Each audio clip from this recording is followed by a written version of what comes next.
حضرت عبداللہ ابن عمر رضی اللہ تعالیٰ عنہ بیمار ہو گئے، شدید علیل تھے، طبیعت مبارک میں کمزوری آ گئی، کچھ کھانے کو دل نہیں کرتا تھا، گھر والے بار بار کہتے کچھ کھا لیجئے کچھ کھا لیجئے، نہیں کھاتے تھے۔ بالآخر حضرت نافع آپ کے غلام تھے، ان سے کہنے لگے کہیں سے مچھلی مل جائے نا تھوڑی سی تو میں کھاؤں گا۔ تو کہتے ہیں میں سارے مدینے میں ڈھونڈتا رہا، مچھلی نہ ملی، اگلے دن بھی ڈھونڈی تو نہ ملی، تیسرے دن بھی ڈھونڈی تو نہ ملی، تو فرمانے لگے یار بس چھوٹی سی خواہش ہے، کوئی فرض نہیں ملتی تو رہنے دے۔ کہتے ہیں چوتھے دن مچھلی مل گئی، میں 1.5 دینار کی مچھلی لایا، لا کے حضرت عبداللہ ابن عمر رضی اللہ تعالیٰ عنہ کے سامنے جو مچھلی رکھی تو آپ نے لقمہ روٹی کا توڑا تھا، مچھلی کو لگانے لگے کہ دروازے پہ فقیر نے آ کے آواز دی کچھ کھانے کو دو۔ تو حضرت عبداللہ ابن عمر نے روک لیا اور ہنسے۔ کئی دفعہ دے ہم بھی دیتے ہیں پر ہمارا چہرہ دیکھنے والا ہوتا ہے، اتنے ہم غصے میں ہوتے ہیں، دے دیتے ہیں، لیکن جو سلوٹیں ہوتی ہیں نا چہرے والی وہ گنی نہیں جاتی۔ ہنسے، فرمایا دیکھو میرا اللہ کتنا کریم ہے، وہ مجھے بچانا چاہتا ہے، اٹھا بار دیا جا کے۔ تو خادم اب حکم کا پابند تھا، وہ لیت اللہ تو کر نہیں سکتا تھا، وہ گیا اور جا کے دے آیا۔ فقیر جب سارے محلے سے آٹا اکٹھا کر لیتے ہیں تو پھر ایک جگہ جا کے بیچتے بھی ہیں۔ دے آیا، وہ 2 گلیاں آگے گزرا تو میں پیچھے دوڑا گیا، میں نے کہا سچ بتا کھانی ہے کہ بیچنی ہے؟ وہ کہنے لگا جو بھی سبب لگ جائے کر جاؤں گا، آپ نے دے جو دی ہے۔ تو کہتا ہے میں نے اسے کہا کہ یہ 1.5 دینار کی میں نے خریدی تھی، اگر تو 2 دینار کی مجھے بیچ دے تو آج کل مچھلی مدینے میں مل نہیں رہی، تو میں اپنے آقا کو دے دوں گا، وہ یہی کھائیں گے، بیمار ہیں۔ تو کہنے لگا جی بسم اللہ، مجھے کیا اعتراض ہے، 2 دینار مل رہے ہیں، 1.5 کی مچھلی، اور 1.5 کی بھی کسی نے نہیں خریدنی تھی، اب تو پک گئی۔ فرماتے میں نے 2 دینار اس کو تھمائے، وہ مچھلی اس سے خریدی اور خرید کر کے میں لا کے حضرت عبداللہ ابن عمر کے سامنے دوبارہ رکھی۔ تو فرمایا یہ کیسے آ گئی؟ میں نے کہا حضور 1.5 کی خریدی تھی اور پھر فقیر کو دے دی، اب اسی سے میں 2 دینار کی خرید کے لایا ہوں، آپ قبول فرمائیں۔ تو فرمانے لگے تم نے اچھا نہیں کیا، اب اس طرح کرو 2 دینار بھی اسے دے اور مچھلی بھی واپس دے آؤ۔ عرض کی حضور کیوں؟ فرمایا تم نے قرآن نہیں پڑھا؟ حضور پڑھا ہے، فرمایا رب فرماتا ہے لن تنالوا البر حتی تنفقوا مما تحبون، تم بھلائی کو اس وقت پہنچو گے جب اپنی پیاری چیز راہ خدا میں خرچ کرو گے۔ امام غزالی نے لکھا ہے، فرمانے لگے دیا، تو وہ حضرت نافع کہتے ہیں میں دینے گیا، دے کے واپس آیا تو کچھ پریشان تھا کیونکہ مجھے بھی 4 دن ہو گئے تھے نا تلاش کرتے، تھوڑی طبیعت میں مایوسی تھی کہ اتنی محنت سے میں نے لایا اور آپ نے واپس کر دی۔ تو حضرت عبداللہ ابن عمر نے مجھے قریب بٹھایا، پھر مجھے تھپکی دی، فرمانے لگے پتر میں نے ویسے بھی کبھی جھوٹ نہیں بولا اور آج کل تو میں ویسے ہی بیمار ہوں، ٹائم ہی نہیں، وقت ہی نہیں، موقع ہی نہیں جھوٹ بولنے کا، میں تجھے سچ بتاؤں مجھے مچھلی کھا کے اتنا سکون نہیں ہونا تھا جتنی اللہ کے راستے میں خیرات کھا کے مجھے سکون ہوا۔ تو تجھے تو میری راحت سے غرض ہے نا کہ مجھے راحت کیسے ہوتی ہے، تو مجھے سکون ملا ہے راہ خدا میں دے، میں نفسانی خواہش پوری کر لیتا تو یہ میرا نفس کل پھر مجھ سے مچھلی مانگتا، پرسوں کہتا نہیں چھوٹے گوشت کی یخنی بھی چاہیے۔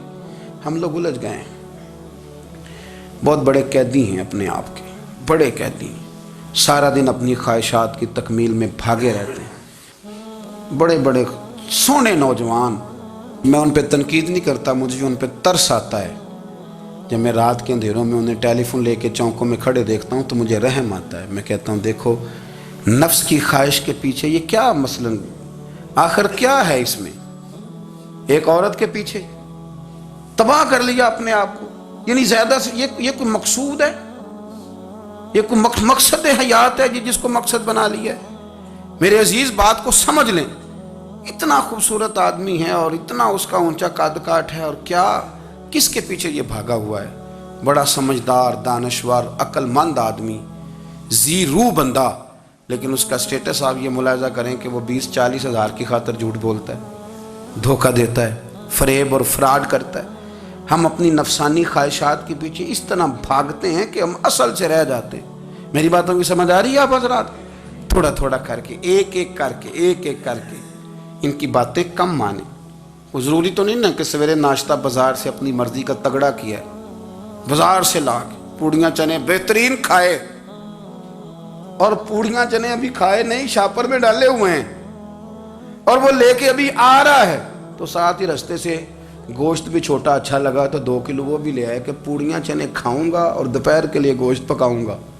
وہ پہلے یہ تو کھا لے صاحب، اس سے تو نجات پا لے۔ یہ پتہ نہیں ہضم ہوتا ہے کہ کچھ اور کرتا ہے تیرے ساتھ، لیکن وہ گوشت بھی ساتھ لے آیا۔ یعنی ٹیبل پہ، ناشتے کے ٹیبل پر بیٹھ کے فیصلہ ہو رہا ہوتا ہے کہ ہم نے کیا کھانا ہے، ہم نے کدھر جانا ہے۔ سنگیو یاد رکھو، باتوں کو سمجھو اور غور کرو۔ یہ تھوڑا تھوڑا کر کے جب ہم چھٹکارا حاصل کرنے کی کوشش کریں گے نا، چھٹکارا حاصل کرنے کی، کہیں جگہ سے، کسی جگہ سے اگر آپ کو تنبیہ ہوتی ہے نا، تنبیہ، اس میں بھی بڑا مزہ آتا ہے۔ اس میں بڑا، ہمارے ایک بزرگ تھے، تو ایک دن نا میں گیا تو کہنے لگے الحمدللہ آج میں بڑے سکون میں ہوں۔ میں نے کہا جی وہ کیا ہوا؟ کہنے لگے میں اپنے آپ کو بڑا پیر صاحب سمجھنے لگ گیا تھا۔ تو ایک وابڈا کے کسی آدمی سے کام تھا، تو میرے ایک دوست نے مجھے کہا کہ پیر صاحب اس کو ٹیلی فون کر دیں، سنا ہے آپ کا عقیدت مند ہے۔ میں نے اس بندے کو ٹیلی فون کیا تو کہتا پیر صاحب میں عزت آپ کی بڑی کرتا ہوں پر یہ کام نہیں ہو سکتا۔ کہتے ہیں جب اس نے مجھے کہا نا تو کچھ بھی نہیں، تو مجھے بڑا مزہ آیا ہے، ورنہ میرا تو نفس پھول گیا تھا۔ میں تو سمجھتا تھا کہ جو میں کہتا ہوں ویسے ہی ہو جاتا ہے۔ کہتے اس نے تھوڑا سا نا مجھے لیول میں کیا ہے، مجھے مزہ آیا۔ یہ لوگ نا اپنے اوپر بوجھ ڈالتے تھے، یہ تھوڑا تھوڑا پیچھے ہٹتے تھے، یہ سمجھتے تھے کہ اس طرح تو ہماری تکمیل رہ جائے گی۔ صبح سے شام تک اگر اسی نفس کی باتیں مانتے جائیں گے تو خرابی کرے گا۔ دولت کا نشہ ہے بھائی، دولت کٹھی کرنے والا کسی جگہ سیر نہیں ہوتا، حسن کا نشہ ہے، حسن کا نشہ ہے۔ حضرت ابو بکر شبلی رحمۃ اللہ علیہ فرمایا کرتے تھے جو تیری بیٹی کو خوبصورت سمجھ کے اس کے ساتھ نکاح کرنا چاہے اسے بیٹی نہ دینا۔ حضرت جی کیوں؟ فرمایا حسن تو تھوڑے دن کے بعد ختم ہو جائے گا، پھر وہ اس کی قدر نہیں کرے گا، وہ تو کہیں اور منہ مارتا پھرے گا۔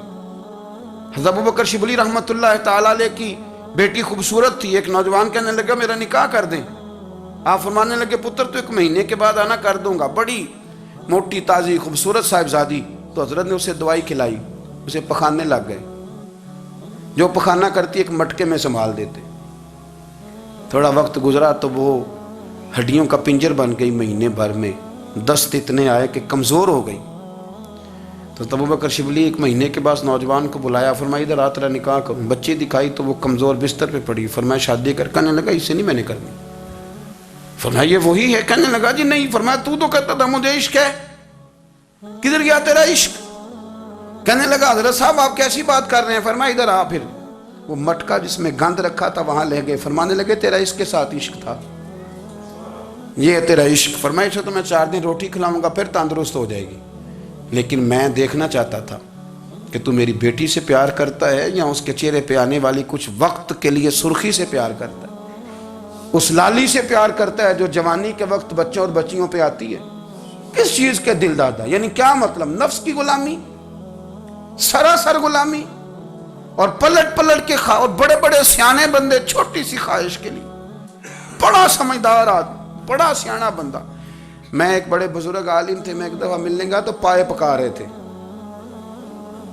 خود پائے پکا رہے تھے، تو وہ بڑے پیار کی بات ہوتی ہے نا جی، تو تامت باندھی ہوئی اور بڑی جناب خستہ حالی، اور وہ پائے پکا رہے ہیں۔ تو میں نے ان سے کہا، میں نے کہا حضرت جی پائے تو کسی اور نے بھی پکا لینے تھے، آپ بخاری لے کے بیٹھتے، چلو میری طرح کا کوئی بندہ آپ سے استفادہ بھی کر لیتا۔ اب پائے آپ لائیں گے، پھر پکائیں گے، پھر آپ کھائیں گے، تو یہ تو 24 گھنٹے آپ کسی کام میں گزر جائیں گے۔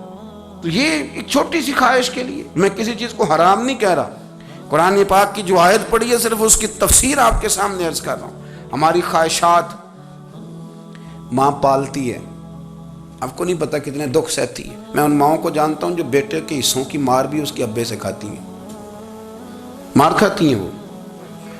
ایک خاتون ہے، ایک کان سے سنتا نہیں، میرے پاس ایک دفعہ آئی، کہنے لگی 60 لگ گئی سی، کوئی دعا کر دیں یا کوئی وظیفہ پر، ڈاکٹر کہتے ہیں ٹھیک نہیں ہو سکتے۔ میں نے کہا باجی صحیح بتاؤ مسئلہ کیا ہے؟ کہنے نہیں کچھ بھی نہیں، مسئلہ کیا ہونا ہے، پتر غلط نکل آیا ہے، اس کا باپ روز مارتا ہے، آج میں آ بھی گئی ہوں تو اس نے ایک تھپڑ میرے کان پہ مار دیے، پردہ پھٹ گیا۔ مائیں مار کھاتی ہیں، لیکن وہ پتر جس کو بڑی محنت سے پالا ہے وہ جوان ہوتا ہے تو اماں سے کہتا ہے تجھے چھوڑ دینا ہے، پر جس لڑکی سے میرا ٹیلی فون پہ رابطہ ہے اسے نہیں میں نے چھوڑنا، وہ نہیں چھوڑ سکتی، ہر شے کچل جاتا ہے وہ۔ اماں کبھی بلیٹ کے رات کو سوچتی ہے کہ یہ تو میری کل کمائی تھی، میں تو آج بھی اس کے حصے کے تھپڑ اپنی گالوں پہ برداشت کر رہی ہوں، تو یہ کدھر گیا؟ اردشیر نام کا بادشاہ تھا۔ حضرت محدث ابن الجوزی آج سے کچھ 700 سال پہلے لکھتے ہیں، اردشیر بادشاہ بڑا خوبصورت تھا، جوان تھا، بڑا عقل مند تھا۔ اس نے اس طرح کی قریب کی ساری ریاستوں پہ قبضہ کر لیا۔ بڑا عقل مند زیرک تھا، قبضہ ہو گیا۔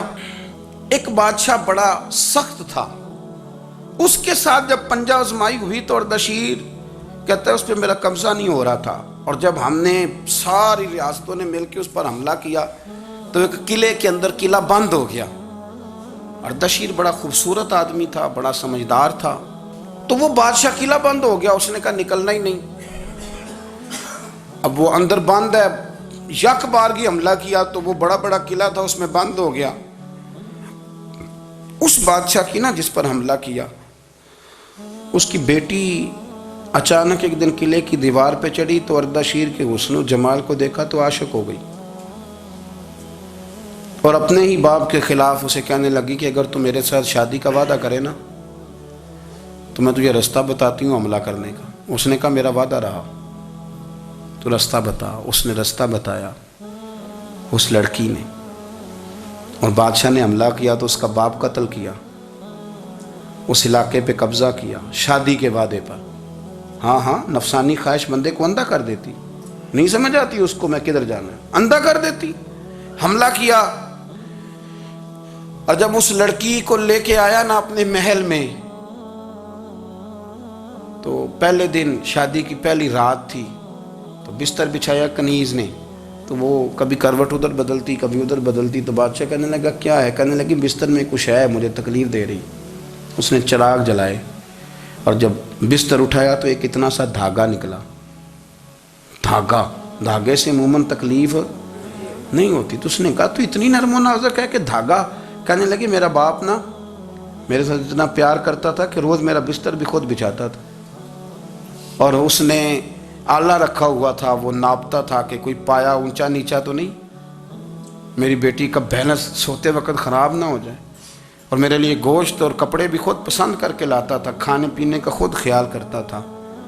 اردشیر کہنے لگا اچھا وہ اتنا پیار کرتا تھا، اور پھر تو نے اس کے ساتھ کیا کیا؟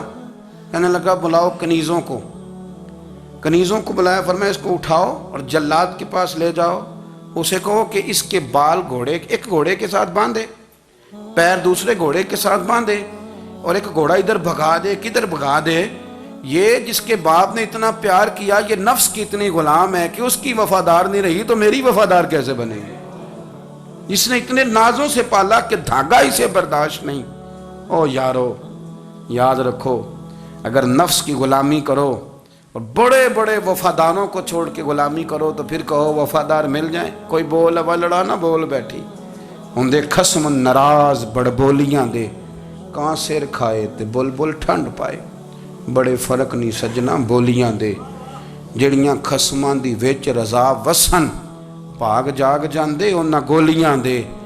آپ ادلیاں نو سردار پین تکے تے شرما والیاں نو چوٹے ڈولیاں دے۔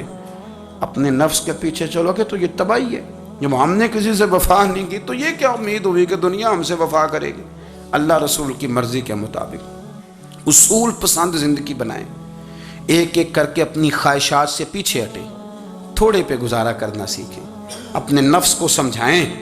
ضروری نہیں کہ روٹی ہر وقت مزے کے لیے کھائی جائے، کبھی کمر سیدھی کرنے کے لیے خشک روٹی بھی کھا کے دیکھو، کبھی سادہ کھانا اس پہ بھی اکتفا کرو، کبھی تھوڑا کھر کے اچھے طریقے سے سادے کمرے میں بھی اللہ کو یاد کر کے دیکھو۔